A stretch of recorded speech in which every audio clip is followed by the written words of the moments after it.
Okay, now we're getting into the rear foot elevated split squat, RFESS.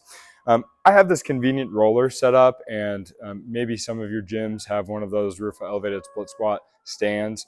A lot of people may just have a bench. That's okay.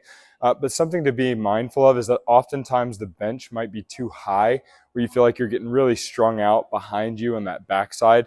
So if you put something like a weight plate under your foot on the front, or like a little step up, one of those yoga type step ups, the jazzercise type step ups you might see in often like Globo gyms that have the classes. You might be able to find one in there. Just elevate the leg that you're standing on, elevate that surface so that the bench isn't stringing you out so far up behind you. And then to the edge of the surface, I just put my calves on that, and I'm taking one almost half step, like a normal walking step forward. That should put you in a pretty decent position to elevate that back leg. And then when you sink down, the idea here, I'm going to drop these weights so you can see.